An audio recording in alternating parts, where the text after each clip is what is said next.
शरद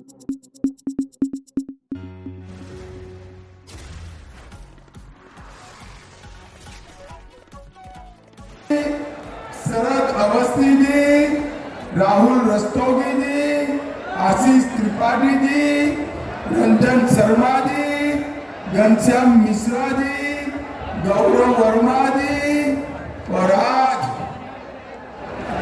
जिनको जिताने के लिए मैं यहाँ आया हूँ ऐसे हमारे लोकप्रिय प्रत्याशी और सांसद कीर्तिवर्धन सिंह के आगे आओ। राजा साहब जोर से ताली बजाओ कीर्तिवर्धन सिंह के लिए। और आज की विशाल सभा में जहां तक नजर पहुंचे मुंड ही मुंड दिखाई पड़ रहे हैं। ये विशाल सभा में आए हुए प्यारे भाइयों बहनों माताओं और मेरे जिगर के टुकड़े जैसे युवा मित्रों, आप सभी को नमस्कार। भाइयों बहनों, सबसे पहले मैं पृथ्वीनाथ मंदिर, वराही देवी मंदिर, काली भवानी मंदिर, श्री दुखरनाथ मंदिर, हनुमानगढ़ी, खेरा भवानी मंदिर और स्वामीनारायण मंदिर को प्रणाम कर कर मेरी बात की शुरुआत करता हूं। मैं यहां आया हूं तब योग के जनक महर्षि पतंजलि को भी मनपूर्वक प्रणाम कर कर मेरी बात की शुरुआत करना चाहता। इसी भूमि के महान स्वतंत्रता सेनानी राजेंद्र लहड़ी जी और राजा देवी बख्श सिंह को भी प्रणाम कर कर मेरी बात की शुरुआत करता हूं। भाई बहनों, मैं यहां अपील करने आया हूं कि हमारे प्रत्याशी कीर्तिवर्धन सिंह जी को प्रचंड बहुमत से जिताकर आप दिल्ली भेजिए। मगर मैं एक बात और बताना चाहता हूं, कीर्तिवर्धन सिंह जी के नाम के सामने कमल का निशान है। कमल के निशान पर गोंडा वालों बटन दबाने का मतलब है आपका एक एक वोट नरेंद्र मोदी जी को तीसरी बार प्रधानमंत्री। ये चुनाव जो है ये नरेंद्र मोदी जी को तीसरी बार प्रधानमंत्री बनाना का चुनाव है। ये चुनाव जो है देश को दुनिया में तीसरे नंबर का अर्थतंत्र बनाने का चुनाव है। ये चुनाव है पाकिस्तान को इनकी हरकतों के लिए मुंह तोड़ जवाब देने का चुनाव है। ये चुनाव है आतंकवादी की गोली का जवाब गोले से देने का चुनाव है। ये चुनाव है 3 लाख लखपति दीदी बनाने का चुनाव है और 3 लाख गांव में पैक्स बनाने का चुनाव। भाई और बहनों, मैं गोंडा आया हूं। आप तो अयोध्या से नजदीक हो या नहीं हो? अरे बोलो तो, मुझे बताओ गोंडा वालों, अयोध्या में राम मंदिर बनना चाहिए था या नहीं बनना चाहिए? अंत तक बोलिए जरा, बनना चाहिए था या नहीं बनना चाहिए था? एक कांग्रेस, सपा और बसपा ने 70 साल तक राम मंदिर को लटका कर रखा, अटका कर रखा, भटका कर रखा। मोदी जी ने जब आपने दूसरी बार प्रधानमंत्री बनाया, मोदी जी ने 5 ही साल में केस भी जीता, भूमि पूजन भी किया और प्राण प्रतिष्ठा कर कर जय श्री राम। मगर भूलना मत गोंडा वालों, कार सेवकों पर गोली चलाने वाली यही समाजवादी पार्टी थी। ये चुनाव जो है राम भक्तों पर गोली चलाने वालों का और राम मंदिर बनाने वालों के बीच में आपको तय करना है। गोंडा वाले गोली चलाने वाले के साथ है या मंदिर बनाने वाले के साथ? जोर से बोलो जरा, किसके साथ हो? अरे अखिलेश और राहुल बाबा अभी 2 शहजादे घूम रहे हैं। जब उनको प्राण प्रतिष्ठा का निमंत्रण दिया, दोनों ने इनकार। वो नहीं गए। क्यों नहीं गए? क्योंकि वो अपनी वोट बैंक से डरते हैं। उनकी वोट बैंक कौन है मालूम है? गोंडा वालों मालूम है ना? आप लोग नहीं हो। उनकी वोट बैंक अलग है, वो उनसे डरते हैं। मगर चिंता मत करो, भारतीय जनता पार्टी वाले वो वोट बैंक से नहीं डरते हैं। हमने सिर्फ राम मंदिर नहीं, औरंगजेब ने तोड़ा हुआ बाबा विश्वनाथ का कॉरिडोर भी फिर से मोदी जी ने बनाया, महाकाल का कॉरिडोर बनाया, और सोमनाथ का मंदिर भी सोने का बनने का काम चालू हुआ है। ये भारतीय जनता पार्टी की सरकार है। ये अभी भी सपा बसपा वाले कहते हैं राम मंदिर बेकार बना है। राम गोपाल यादव ने कहा, मेरी बात याद रखना गोंडा वालों, गलती हो गई ना तो दोनों पार्टी, दोनों शहजादों ने राम मंदिर के लिए बाबरी नाम का एक ताला तैयार रखा है। आप चाहते हो राम मंदिर पर बाबरी ताला लगे? जोर से बोलो। स्टेशन का नवीनीकरण हो रहा है। ग्रामीण आवास योजना के तहत 80,000 गरीबों को घर दिए। 3,36,000 गरीब माताओं को गैस का सिलेंडर दिया। 5 लाख घरों में नल से जल पहुंचाया।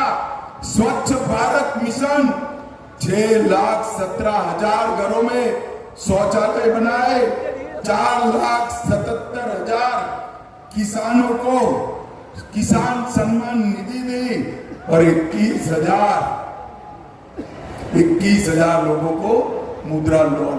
ये आंकड़े पूरे यूपी के नहीं है, सिर्फ कीर्तिवर्धन सिंह के प्रयास से गोंडा के है भाई। गोंडा के पूरे अवध क्षेत्र में गरीब कल्याण का काम कहीं पर सबसे ज्यादा हुआ है तो अपने गोंडा में हुआ है। भाइयों बहनों, सपा की सरकार थी, ये गुंडे परेशान करते थे या नहीं करते थे? गरीबों की जमीन कब्जाते थे या नहीं कब्जाते? 2017 में आपने भाजपा सरकार बनाई, मोदी जी ने योगी जी को मुख्यमंत्री बनाया। योगी जी ने गुंडों को उल्टा लटका कर सीधा करने का काम कर दिया। आज हमारा उत्तर प्रदेश उत्तम प्रदेश बनने की दिशा में आगे बढ़ रहे हैं। पहले यहाँ पर देसी कट्टे बनाने की फैक्ट्रियां थी, अब डिफेंस कॉरिडोर में तोप के गोले बन रहे हैं जो पाकिस्तान को सीधा करने का काम करेंगे।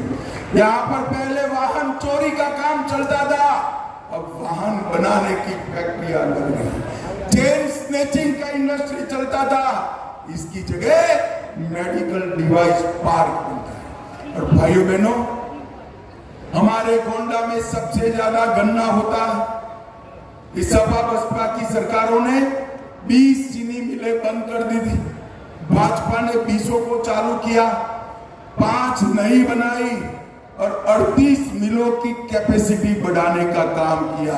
और गन्ना की बुआई के क्षेत्रफल में 9 लाख हेक्टेयर की बढ़ोतरी करने का काम भारतीय जनता पार्टी ने किया। और मित्रों, 95 से 2017 तक सिर्फ 23,000 करोड़ का भुगतान होता था। 2017 में भाजपा सरकार आने के बाद गन्ना के किसानों को 2,50,000 करोड़ का भुगतान करने का काम भारतीय जनता पार्टी ने किया। इथेनॉल को पेट्रोल डीजल में मिक्स कर गन्ना किसानों का कल्याण किया और पूरा गन्ना का काम आगे बढ़ाने का काम नरेंद्र मोदी जी ने किया। भाइयों बहनों, 2017 में भी ये दो साझादे इकट्ठा होकर आए थे और क्या हुआ था याद है? विधानसभा में दोनों इकट्ठा होकर आए थे, दो लड़के करके। यूपी की जनता ने उनका सुपड़ा साफ कर दिया और इस बार भी इकट्ठा होकर आए। ये राम भक्तों पर गोली चलाने वाले, ये यूपी के अंदर गुंडई और जमीन कब्जा कराने वाले, ये देश के अंदर आतंकवाद को पनाह देने वाले लोग हैं, ये देश के अंदर नक्सलवाद को पनाह देने वाले लोग हैं। मुझे बताओ भाइयों बहनों, ट्रिपल तलाक हटाना चाहिए या नहीं हटाना चाहिए? अरे जोर से बोलो, हटाना चाहिए या नहीं हटाना चाहिए? कॉमन सिविल कोड लाना चाहिए या नहीं लाना चाहिए? ये राहुल बाबा कहते हैं हम 370 वापिस लाएंगे, ट्रिपल तलाक वापिस लाएंगे और मुस्लिम पर्सनल लॉ भी लेकर आएंगे। राहुल बाबा, शेख चल्ली के स्वप्न देखते रहो, ना आपको जीतना है ना वापिस आना है। मैं गोंडा वालों को कहकर जाता हूं, जब तक भाजपा का एक भी सांसद संसद के अंदर है, ना 370 आ सकता है ना ट्रिपल तलाक फिर से आ सकता है। राहुल बाबा, अभी तो आप खुद के जीतने की चिंता करो। मैं अभी रायबरेली से आता हूं, ये मीडिया वालों के सामने कहकर जाता हूं, रायबरेली में राहुल बाबा प्रचंड मार्जिन से चुनाव हार रहे हैं। मेरी बात याद है भाइयों बहनों, ये देश आने वाले दिनों में दुनिया का नेतृत्व करने के लिए तैयार है। मोदी जी ने 140 करोड़ लोगों के सामने विकसित भारत, आत्मनिर्भर भारत का लक्ष्य, मोदी जी ने पूरे विश्व में हर एक क्षेत्र में भारत नंबर 1 हो, ऐसा भारत बनाने का लक्ष्य रखा है और वो लक्ष्य पूरा करने का काम गोंडा वालों का है। और वो लक्ष्य कैसे पूरा होगा मैं बताऊं? राजा साहब आगे आओ जरा। ये लक्ष्य पूरा करने का एक ही रास्ता है, कीर्तिवर्धन सिंह जी को बड़े बहुमत से जिता। मुझे बताओ, कमल के निशान पर बटन दबाओगे क्या? अरे जोर से बोलो, दबाओगे क्या? कीर्तिवर्धन सिंह जी को जिताओगे क्या? फिर से 400 पार कराओगे क्या? मोदी जी को तीसरी बार प्रधानमंत्री बनाओगे क्या? तो मेरे साथ दोनों हाथ उठाइए, उठाइए दोनों हाथ, विजय के संकल्प की मुट्ठी बीचे और प्रचंड आवाज से बोलिए, भारत माता की जय श्री राम, जय श्री राम, वंदे वंदे। भाई एक बच्चा यहाँ के साथ एटम बम। मुझे बताओ गोंडा के युवाओं, पाक ऑक्यूपाई कश्मीर हमारा है या नहीं है? जोर से बोलो, है या नहीं है? भारत इसको छोड़ सकता है क्या? फारूक अब्दुल्ला, इंडिया अलायंस के नेता और मणिशंकर अय्यर हमें डराते हैं। अरे फारूक जी, मणिशंकर जी, डरने वाली सरकार गए, ये 56 इंच के सीने वाले नरेंद्र मोदी जी।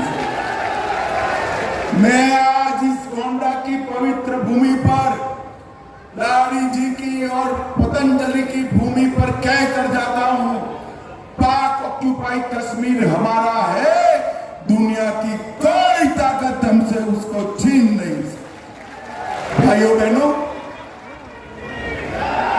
मुझे बताओ, धारा 370 हटानी चाहिए थी या नहीं हटानी चाहिए? अरे जोर से बोलो भाई। ये कांग्रेस वाले कहते हैं हम धारा 370 को वापस लाएंगे। राहुल बाबा 70 साल से आप धारा 370 को संभाल कर बैठे थे। कश्मीर में तिरंगा नहीं फहरता था, आतंकवाद फैला था। मोदी जी को यूपी वालों ने दूसरी बार प्रधानमंत्री बनाया। 5 अगस्त 2019 को धारा 370 को संभाल। और मैं आज कहकर जाता हूं, राहुल बाबा आप कितना भी जतन कर लो, अब धारा 370 को दुनिया की कोई ताकत नहीं ला सकती, कोई ताकत नहीं।